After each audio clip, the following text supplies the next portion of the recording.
এই যা, সকালবেলায় আবার বৃষ্টি শুরু হয়ে গেল। ভেবেছিলাম একটু চায়ের দোকানে গিয়ে বসবো, তার আর উপায় নেই। এই শুনছো, বলি বৃষ্টিতে তো আর হাটে যেতে পারবে না, তা একটু চা করে দেবো? তাও গিন্নি, গুড় দিয়ে গরম গরম চা করে নিয়ে এসো তো। আর ঘরে খাবার দাবার কি আছে বলো তো? চিংড়ি মাছ দিয়ে চপ খেতে ইচ্ছে করছে খুব। সে তো আর নেই, তবে শুকনো চিংড়ি আছে, তা মশলা দিয়ে ভেজে নিয়ে আসছি খন। আর মুড়ি খাবে? মুড়ি দেবো? বেশ বেশ, তাই নিয়ে এসো। এমন বর্ষায় এই খাবারই তো চাই। তাহলে বসো একটুক্ষণ, আমি নিয়ে আসছি এক্ষুনি।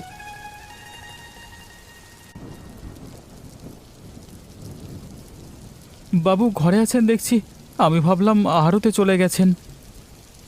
না হে, বৃষ্টির জন্য যেতে পারলাম না। তা তুই গিয়ে দোকান খুলে বস, আমি যাব বৃষ্টিটা ধরলে। তবে এই দিনে তো তেমন ক্রেতা আসবে বলে মনে হচ্ছে না। সেই জন্য তো এখনো যাইনি, ভেবেছিলাম বৃষ্টিটা ধরলে বের হব। আর আর একটা চিঠি ছিল আপনার, কালকে রাতে পোস্টমাস্টার দোকানে এসে দিয়ে গেল।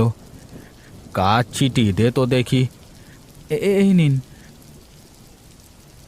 ইন্দুবালা লিখেছে জামাইকে নিয়ে কালকে বাড়িতে আসবে, সাথে শ্বশুর বাড়ির লোকজনও আসছে। দিদিমণি বাড়িতে আসবে? এ তো খুশির সংবাদ, অনেকদিন হলো তিনি এদিকে আসেন না। হ্যাঁ রে, জামাইটা সরকারি চাকরি করে বেরোবার সুযোগ পায় না।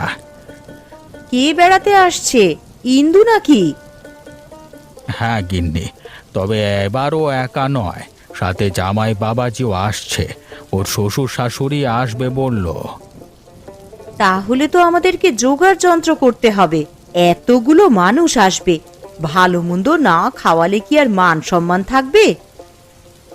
সে দায়িত্ব তোমার। কি কি রান্না করবে তা আমাকে বলো, আমি প্রকাশকে দিয়ে আনিয়ে রাখবো। এই বর্ষাতে আসছে, তা পাড়া গাঁয়ের ইলিশ না খাওয়ালে কি আর হয়? ও প্রকাশ, তুমি আমায় একজোড়া ইলিশ এনে দিও তো। সে আর বলতে, আমি এক্ষুনি হাট থেকে ইলিশ এনে দিচ্ছি। আমাদের হাটের ইলিশ ভালো নয়, তুমি বরং চন্দ্রডিঙায় যাও, সেখানে বাজারের সেরা ইলিশ পাওয়া যায়। আমিও শুনেছি সে কথা, চন্দ্রডিঙায় নাকি খাঁটি পদ্মার ইলিশ নিয়ে আসে, কিন্তু সে তো অনেক দূরের পথ। দূর হলেও সেখানেই যাও প্রকাশ, একেবারে বাজারে সেরা ইলিশ মাছটা নিয়ে এসো।